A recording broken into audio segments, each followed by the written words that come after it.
Hey, what's up, everyone? This is Ete with another episode of The Company Next Door, the early morning edition. It was the only way to get this guy to come in, as I had to get up on a Saturday before 9 o'clock. No, it's not true. I'm up at 6 anyway, but I'm not so much functioning or talking to people. But anyway, here we are.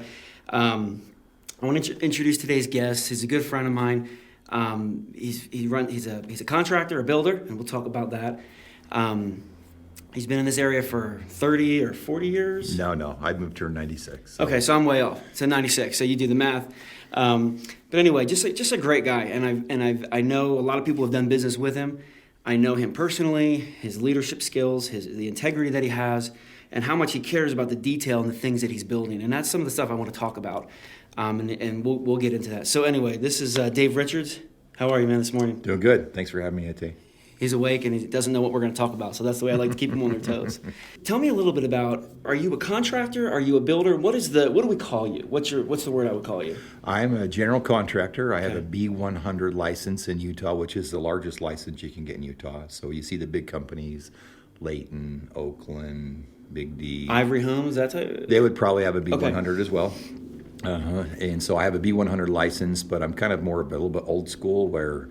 I have gone to college. I do have a degree, but I still know how to get out and do the work and do that. So I'm a little more hands-on than a lot of B100 general are you on the job? Like you're actually getting you get your hands dirty? Your shirt doesn't look dirty. Well, because I put a new shirt on almost every day. He's got a whole collection of white shirts, by the way. That's our every day of the week. He's got different white shirts. Yep. So the B100. So why do you have that? Why did you need? Is that necessary for the work that you're doing right now? Not for the work I'm doing right at this moment. But when I came to Utah in 96, I came to do a couple large projects in Park City, and I needed to have a B100 to do that size of a project. So I'm like, might as well do the big thing, so I'll never be restricted by my licensing. Gotcha. Awesome. So just went big, and that way you're covered for everything you do. Yep. So you came to Heber in 96. Yes. So let's back up a little bit to figure out how you got here, why you got here. Did you grow up, are you from Idaho? Originally, from Idaho. So where at, Island Park area? Or? I grew up in Island Park. But that's a little town right before Yellowstone. Yes. I just went for the first time. I mean, tiny little town. Tiny town, but it's, at one time it had the world record for the longest main street. It's like 40 miles long because the town was just this long road and so it had a long main street, even though there wasn't very many people lived there. It just had a long main street that everyone lived on to. So I grew up in Island Park, actually born in Provo, Utah. Oh, wow. And then my parents moved to Island Park, and that's where I grew up. And my dad was injured in a construction accident. And was he a builder as well? He was a builder as well. And after he was injured, he took a job for the LDS Church, and we went to Scotland. That's awesome. And so we lived in Scotland for a little while, and then came back to Rexburg, and then settled in Rexburg. How old were you when you were in Scotland, and what parts of Scotland? I actually lived in a little town called Cumbernauld. Okay. And so I don't remember where that is. It's about 40 minutes out of Glasgow. North? I'd have to look at a map. Okay. I don't think it's north. We'll look at a map. Yeah. I was young at the time. So I was in grade school. I can't tell you exactly which... But you remember being in Scotland? Oh, yeah. This is my memory. I went to school, and when you're in the United States, it's like, I had like this blue BYU T-shirt on, and I had my tough skin jeans on. I thought it was pretty cool. I went to school. Everyone had a uniform on. So I came home. I told my mom, I said, we've got to go get uniforms because I just can't be the only kid in this whole school that doesn't have uniforms. And an American.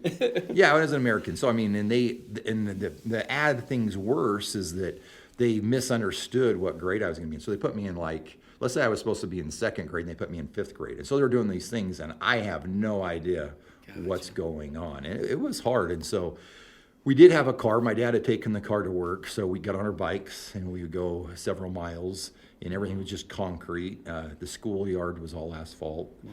And so we went there, and we bought some uniforms, and I started going to school with a uniform. And your dad was building churches over there? My dad was building churches. He built it's a stake center in Glasgow, Scotland. That's what he built. That's awesome. Yeah. And do you have any, what was your big takeaway? Because I know you've been back since then. Mm-hmm. So, going as a young kid, it sounds like you'd have a different experience than going back.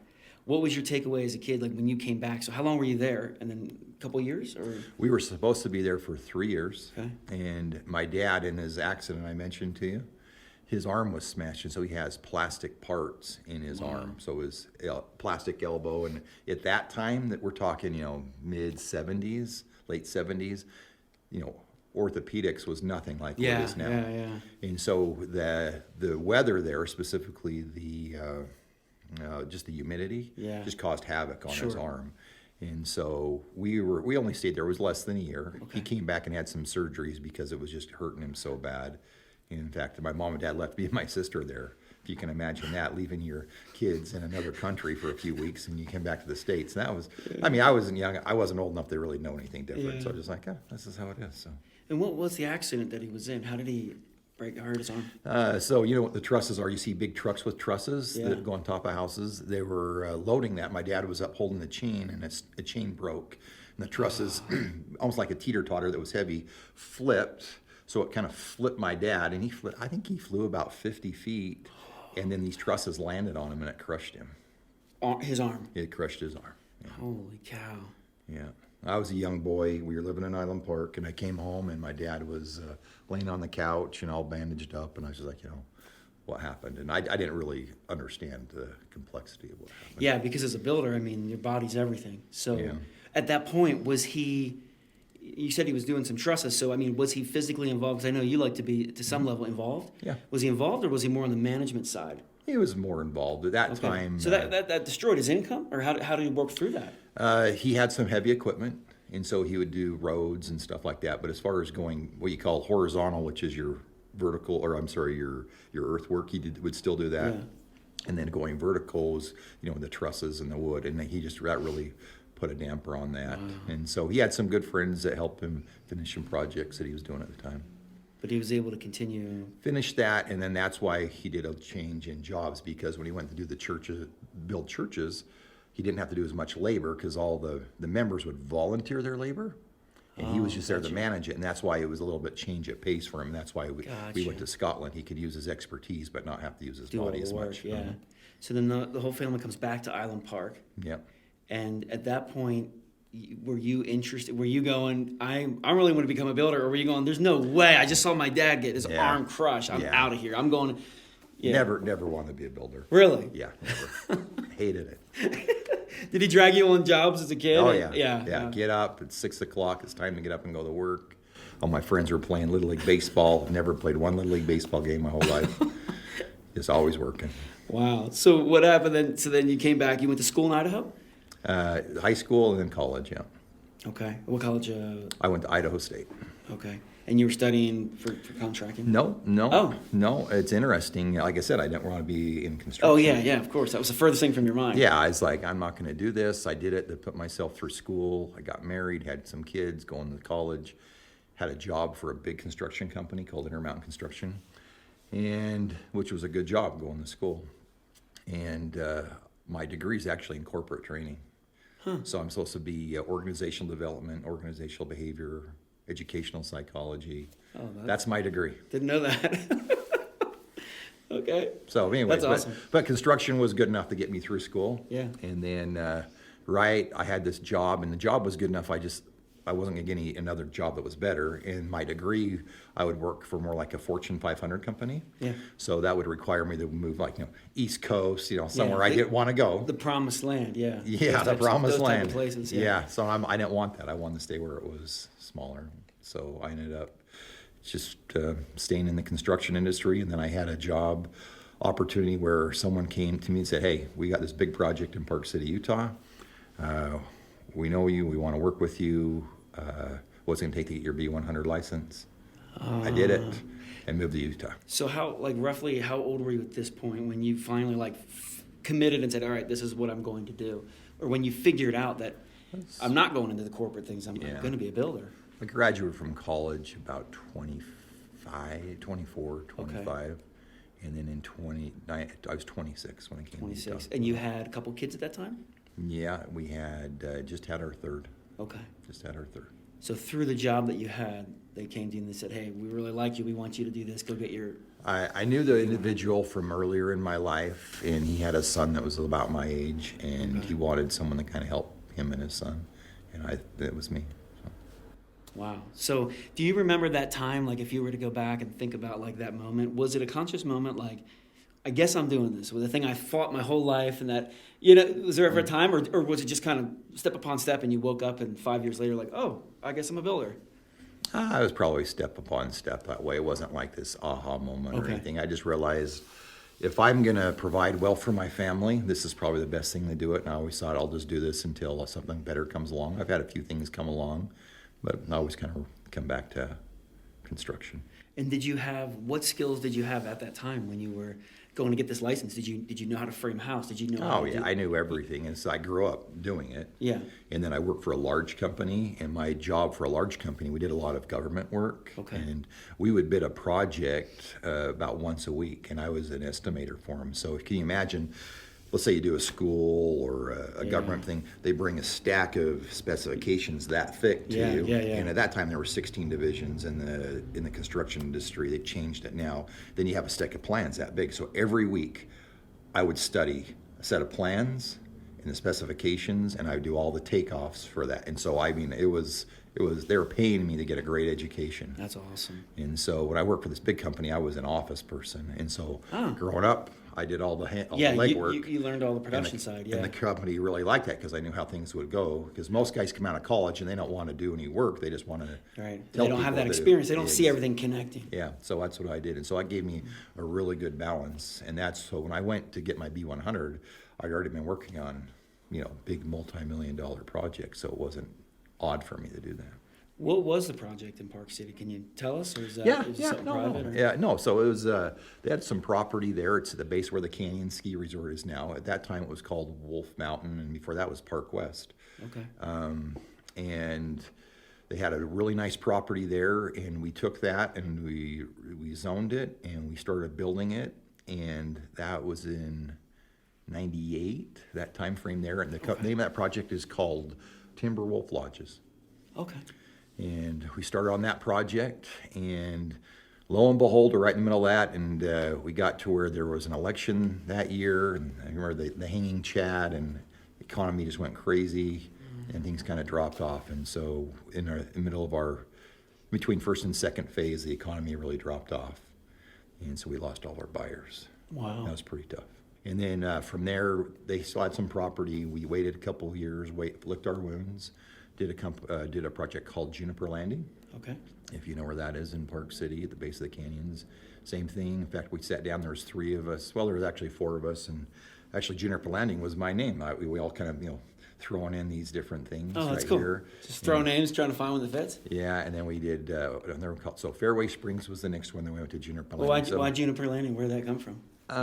Well, actually, Fairway Springs was my idea. The other one, Juniper Landing, was someone else. I liked Fairway Springs because at the time they were going to do a golf course there. I was saying, it sounds like a golf type. Yeah, and so we were trying to get something nice, peaceful, there was some wetlands there that was below us. We're like, let's just take this wetlands. It's a dry, the golfing area, so Fairway worked out good. So anyway, so we did a couple big projects at the base of this Canyon Ski Resort. So I'm going to leave the timeline for a second because I've got a question.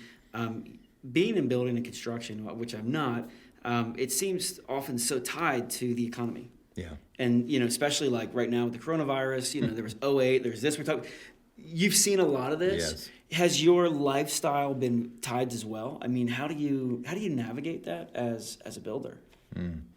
I think contrary to what most people think, I have a pretty conservative life. Yeah. I have more than I ever dreamed I would have growing up. Sure. And so I was taught you make money, you pay things off, and you buy something, you do it with cash. And so I've missed out on some real home runs. When people have really leveraged themselves and it worked out good. That's never been your play. Not so much leveraging massive debts, but just more cash payoff, move to the next thing. Yeah, and so I've kept small. So when it was big and I was doing millions of dollars a month and lots of employees, I was able to handle that. And then when it got down to where it's just me and maybe one other person, I handle that too. So does that happen? Like with '08, did you have to scale down and just cut the team down? Or what I was right in the middle of a big project in '08, and so when everyone was scaling down, I was doing really well. But that eventually terminated about 10 or 11. Okay. So it did catch up to me, and I started another company in the oil field, but And then things started kicking back up again. So. And then even this year with the coronavirus, has that impacted you at all? Or? Busier now than ever before, but in construction you have a timeline. So you have starts, you're in the middle of a project, and you're finishing a project. Okay. So I was in the middle of projects and finishing projects. So that's happened, but my starts have all postponed, and so I'm going to have a little bit of a dip now because Gotcha. my starts, where I should be in the middle of something now, we're just starting them now. Gotcha. Okay. So there's that little gap. Mm-hmm. So you finished the Juniper Land in your Park City. Yeah. And that was kind of your gateway to get to this area. Yes. Kind of. I mean. Yeah. Uh-huh. Okay. Now, how did you get to Heber, or why did you get to Heber? Did you live in Park City? No, heavens no. Heavens no. No, yeah. Well, there's only a few places I'd want to live in Park City. Yeah, it's crowded now. Yeah. Yeah. How I got to Heber was when I was a missionary in Alaska. There was a couple people that were my missionary companions. One was Jason Mayer. And then when I was in high school, my high school football coach married a girl from Heber, and they'd always talk about how awesome Heber was.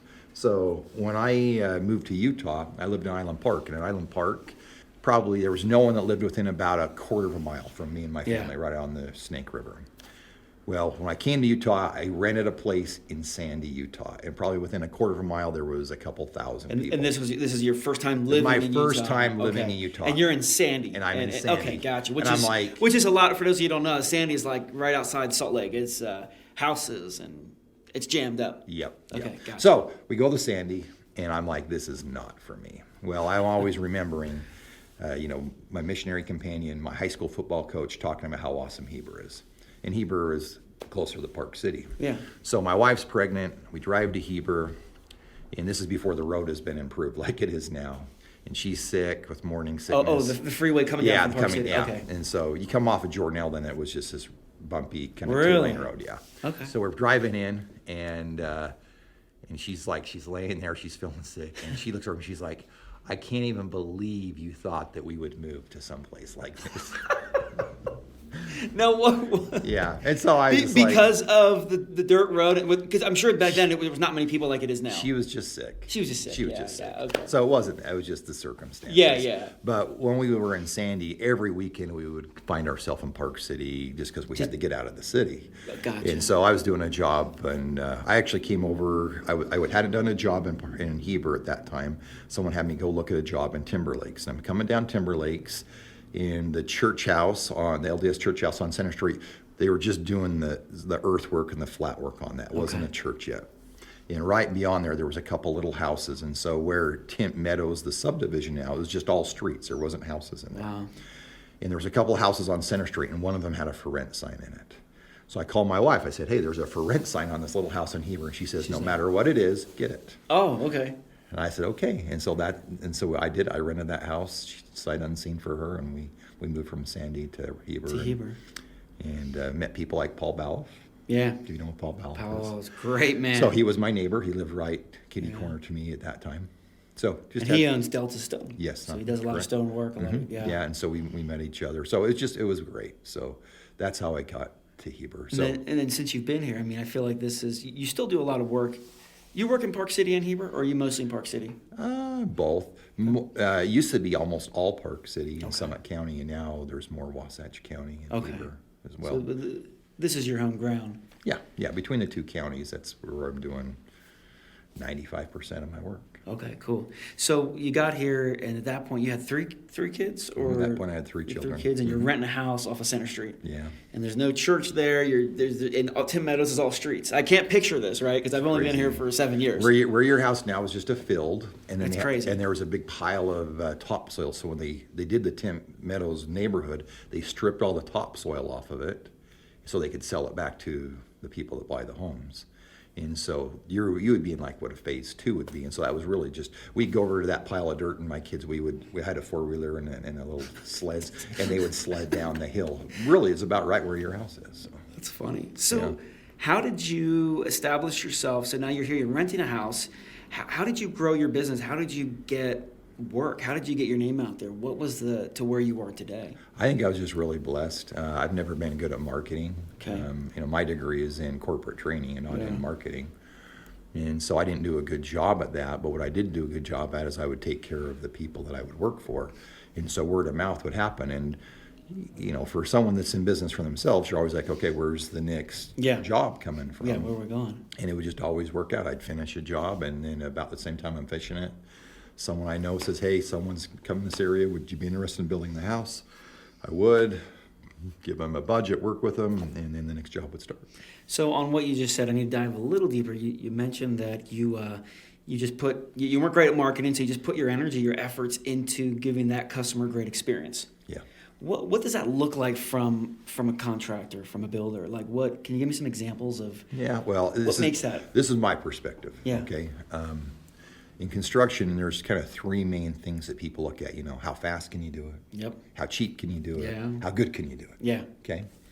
And I look at that. I'm like, okay. Someone's told me one time, you can't have all three. You can have two of those things, but you can't have all three of those things, right? Yeah, you can have fast and cheap, or cheap it. Yeah, exactly. Yeah, and so I kind of had that little bit of thought. So for me, I always felt like I wanted someone to feel like they were my number one. So if you're my client, if I'm building your house, you call me, I'm always answering your phone. You're not like the number 12 house or the number 18 house for me. And hey, I'm scheduled to be there next week, and we set a time next week. It's like I'm giving you priority over everything else. And I think that's one of the things that, that helped me with that, is that my mentality was, I'm going to make sure everyone feels like they're the number one priority. Interesting. Is that common? Have you seen that common in the industry? Is that, because I don't feel like I hear that when I talk to people who just built houses with builders around. They're like, oh yeah, they come and started my house, then they left for a month and came back. And it seems, what I hear, it's a common frustration. Like, so I guess I'm answering my own question, but it seems like a lot of people aren't offering that. I don't think they do, because unfortunately in our world today, I'll meet with someone and we go through a budget. Their first thing is, well, how long is this going to take me? And I'm like, well, anywhere from 7 to 12 months, depending on what the house is. The next thing is, well, how can we cut costs? Right off the bat, how do we cut costs? Mm-hmm. And everyone says is that like a warning flag for you, or are you just like, I know everyone says that. So you're just used to it. I'm used to it. What I have to do is I have to hedge myself on not sacrificing too much, because they don't understand what they're sacrificing. Sure.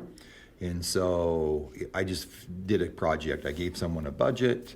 They said, we need to shave some money off. I'm like, okay, we're going to sacrifice. That's fine. Do whatever. Just take the money off. So I get a couple bids. I'm like, well, it was a painter and a drywall. I said, we could use these guys, but the product probably won't be as good. That's fine. Just do it. Well, we do the job. Guess what they're unhappy with?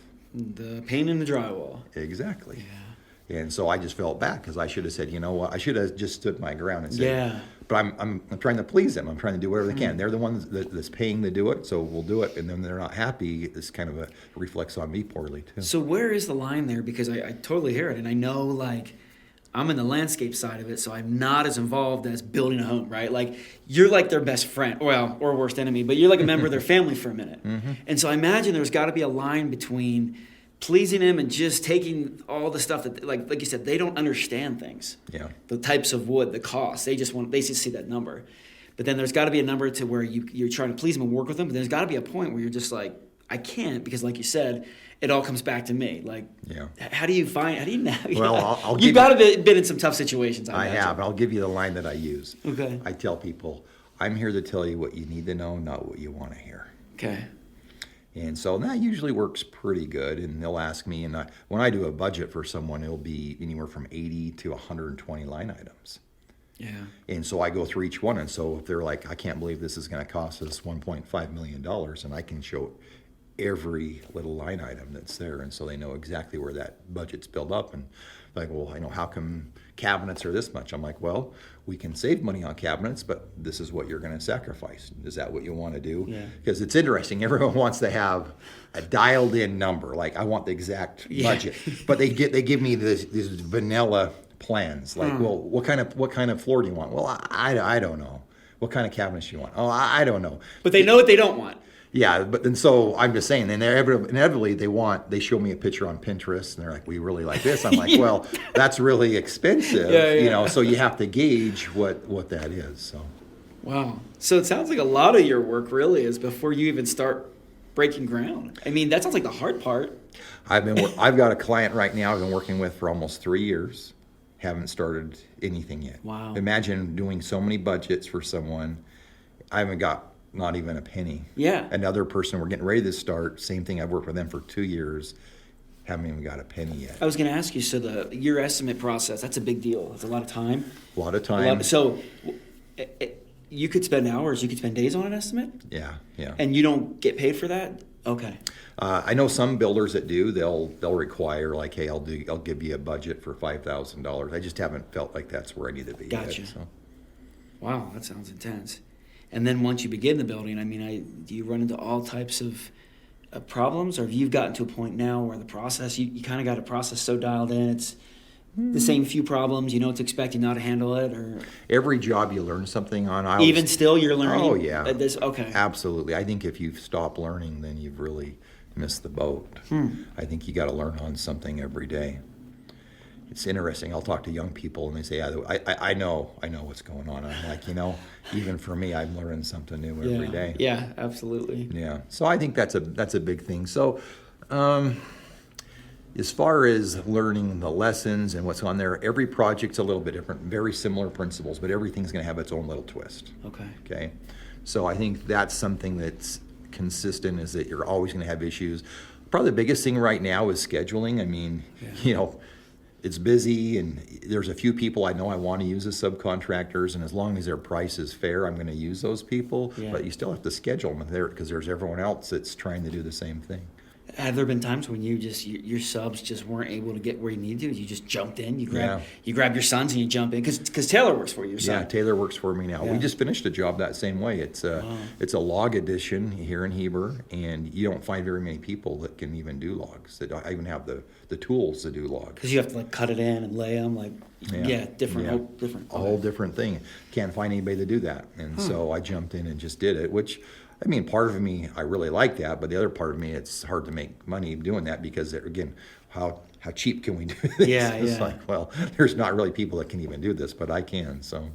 So what's one thing you would say to people maybe who are listening or watching that go, ooh, I want to build a house, or they're looking? Give me a tip or two, as they come to you before, get this dialed in or be ready for this. What are some tips or something to save the headache of getting into it? Well, first of all, you want to have a lot that you really like. Okay. And then you can, to me, the home, I don't do just the cookie cutter stuff. You're all custom. For the most part, yeah. And so every lot is going to be unique. So every lot's going to have its own orientation with the sun, its view. And so you got to design this home around the lot. So that's number one. If people really like a home and there's nothing, a house plan, there's nothing specific or special about the property, then that's a little bit different. But most of the people I'm dealing with, there's something really unique about the property, and they're trying to orient the home on the property. To the property, yeah. Next thing is you want to work with someone. It depends how much involvement you want to be. If you're going to build a house and you just want to show up and have it done, and it's what they call a turnkey, that's great. You're going to pay a designer and the architect to do all the things you want to do. A lot of people, their dream is to build a home, and they want to be very part of the involved. process. Yeah, absolutely. And so you got to find people to be on your team. And so you go to a designer that will help you with your design, and you can give them, this is how big I want it, this is the budget. One of the problems I'll have is that people do all these things. They have their dream home designed on the property they've just purchased, and they come to me and I get a price. They say, give us a budget. I give them a budget, and it's $1 million, and they're like, whoa. We can only spend $500,000. And we just spent all this money on this design. And I'm like, I wish you could have came and talked to me, because it's not like I was going to charge them money. I could at least give them what we call value engineering, meaning helping them know what the costs are going to be.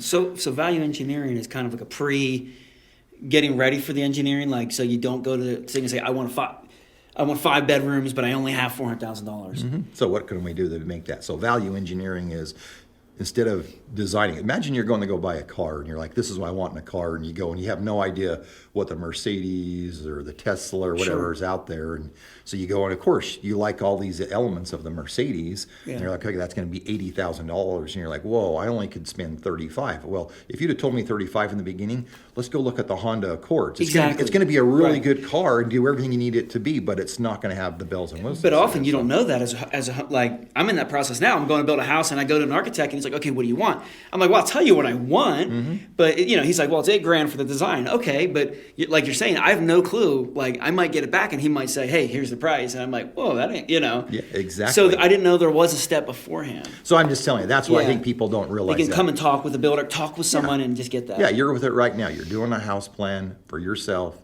You're going to get the prices back, and you're like, whoa, how can we save $200,000 to what we want to be? And it's like, if you could start in the beginning and understand some of those differences, that's going to save you a lot of time and effort.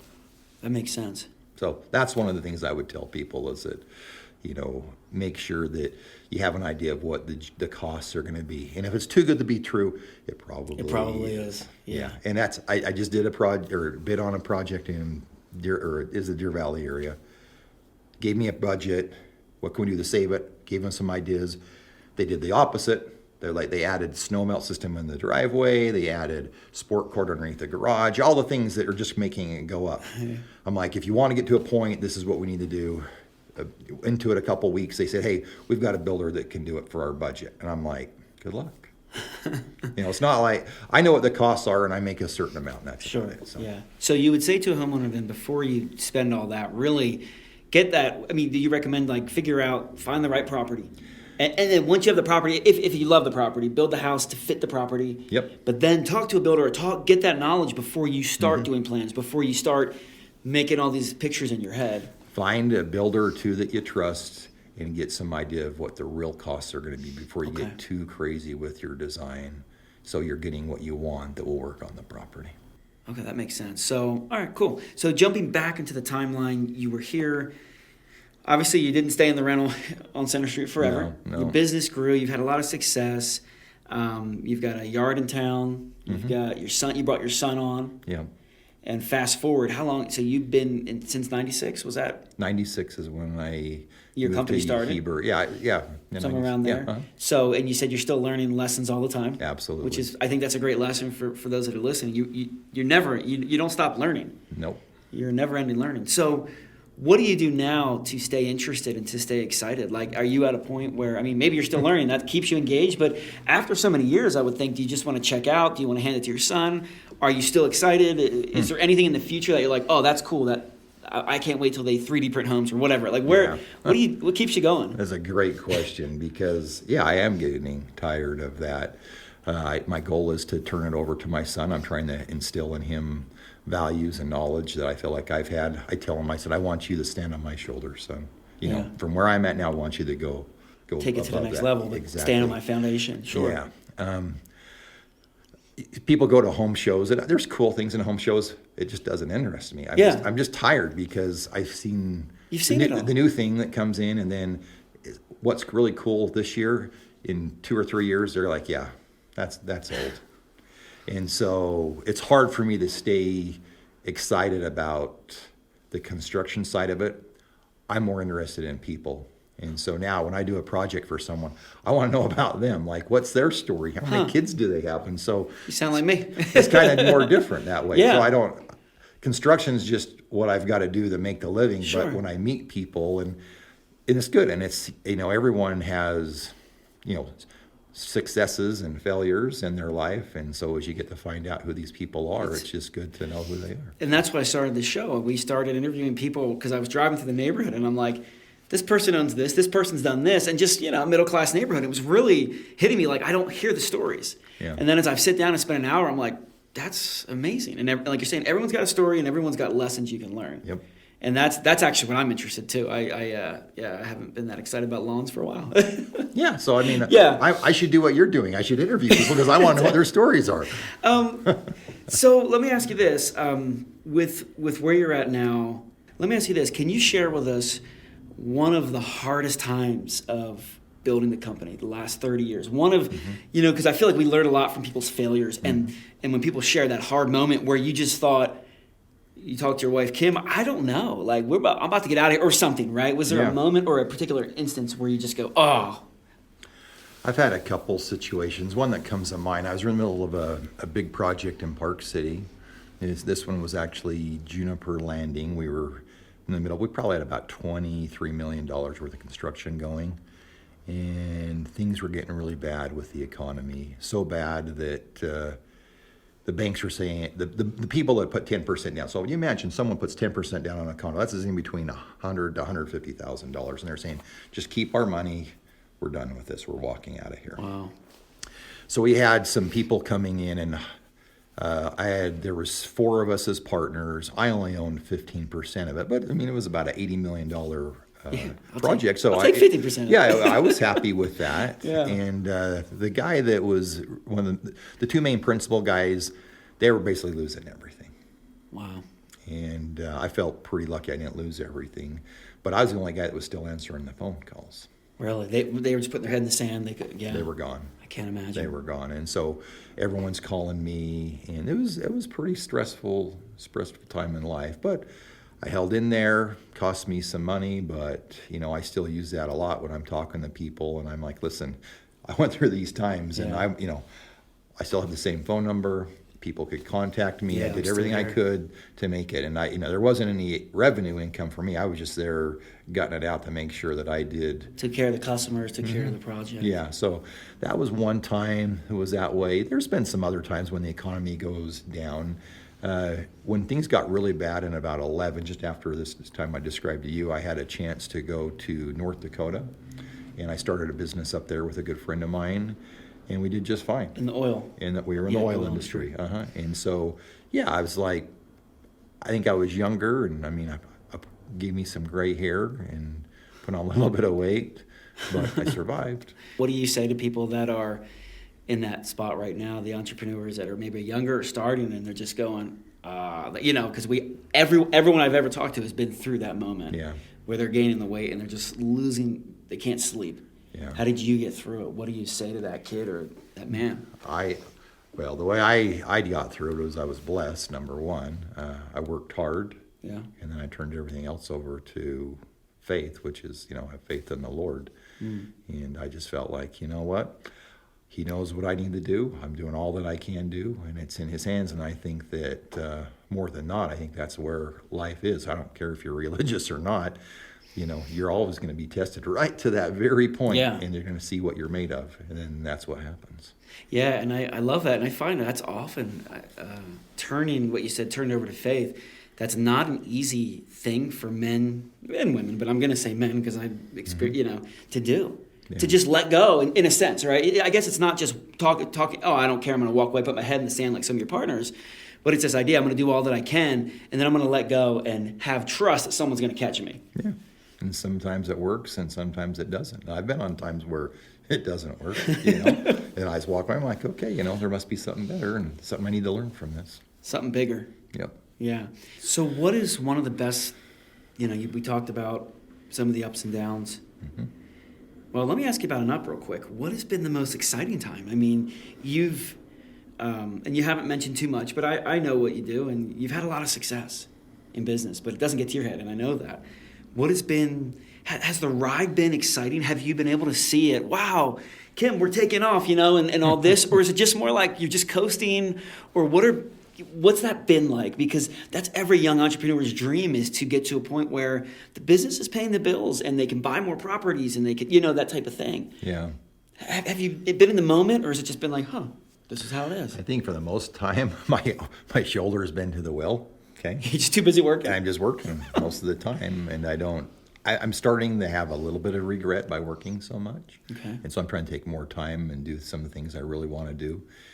My parents and my wife's parents are kind of at the sunset of life, and I feel like I need to spend more time with them, which I'm trying to do. Yeah. As far as enjoying things, I remember, you're working hard, and I remember when I started having more large projects going and making good money every month, but I'm just like, I wasn't crazy like, what am I going to leverage myself on? It was like, I took all my debt out, just started taking all my debt out. And that was a good thing for me. And I think when I realized I didn't have any debt to anybody and I still had some money in the bank, that was pretty good to do that. I think now it's more about just doing a job for someone, and then nothing's better than to work hard for someone and see that they appreciate what you're doing for them. Yeah. And I think for me, going outward, that's the thing. I don't care if it's a mechanic or someone I'm working with, and I really see they do something for me. I want to know, like, man, Thanks You for did it, thanks for yeah. doing that for me, because I really appreciate you doing it. Because everyone has their own little skill, and you got to appreciate that, or else people just like, well, why am I doing this? Yeah, for? what's So my purpose? I don't know. It wasn't a day like I remember the day I had my first $100,000, and I remember the day I lost my first $100,000. I mean, I remember that. I really do. And I was just like, wow, that's Yeah. easy come, easy go. That's awesome. What are some of, just give me a few and kind of winding down some big takeaway lessons that you've learned over, 3+ decades, maybe more. I'm terrible at math and I'm not going to even try. But over these years, we've talked about just putting your shoulder to the wheel, just keep working and paying off debts. What are some of the things that you would say if your son came to you today and said, Dad, I want to start a new business. I need some advice. Yeah. Well, I do have a son that's coming to me. There's a couple of them that are doing businesses. I have 4 All sons. right, so what do you tell them? 4 sons and 1 son-in-law, and every one of them wants to do something That's awesome. outside and do their own thing, which I think is good. I tell them, number one, you got to be realistic about what the expectations are. Sure. I've got a son, and he came to me, and he has someone he knows has his business, and he's making like $250,000 a year, and he thinks that's what he's going to do. I'm like, okay, son, let's think about this. Why what you're going to do is better than anybody else? Why are people going to buy this product from you? So be realistic about that. Okay. The other thing is you got to do something that you enjoy doing.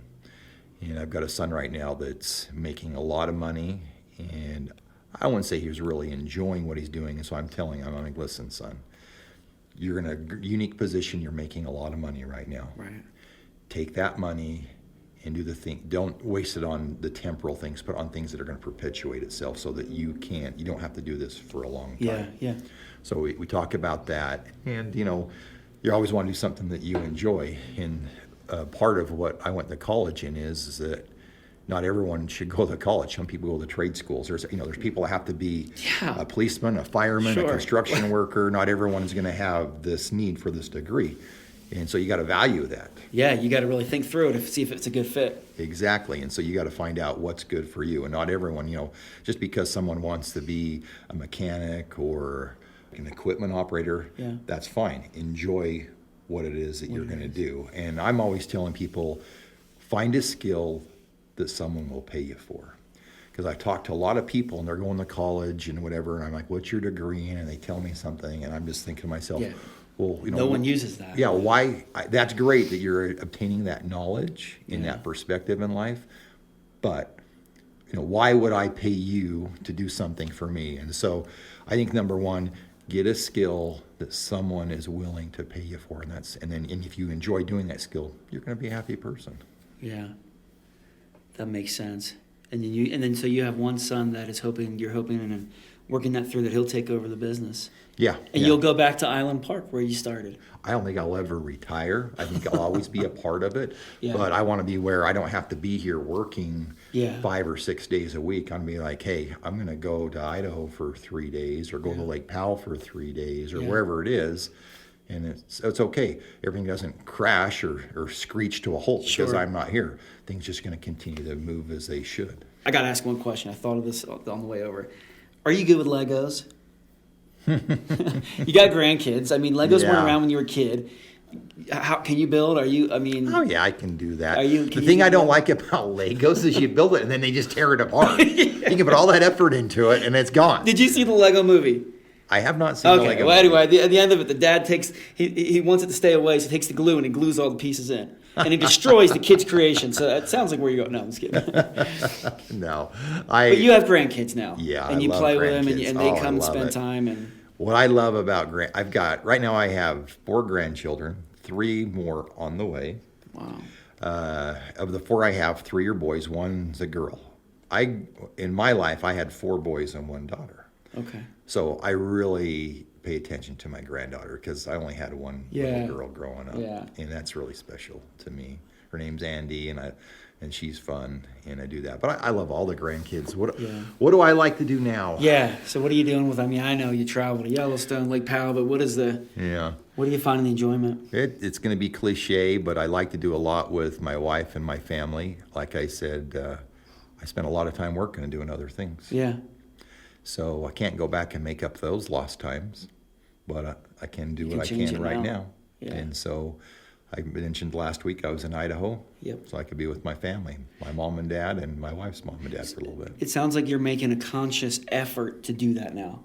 Like to say, I got to cut out some hours and really focus on more on the family. Yeah. Which is not easy. Yeah, I mean, it's hard when, it means you're saying no to certain things. It's, in work-wise, to me, it's good, to treat your client as a priority. That means you're getting rid of some of that stuff. And now it's like, I have to show them, hey, you are my priority, but I also need to do these other things. That's part of for my family too. So balancing, like I'm learning it right now, but I'm just telling you that's my my focus right now. I've had a vision years ago. We bought a houseboat in Lake Powell, and the whole vision was we're taking all of our adult children down there and our grandkids. That's awesome. And it always gets fluttered with something else.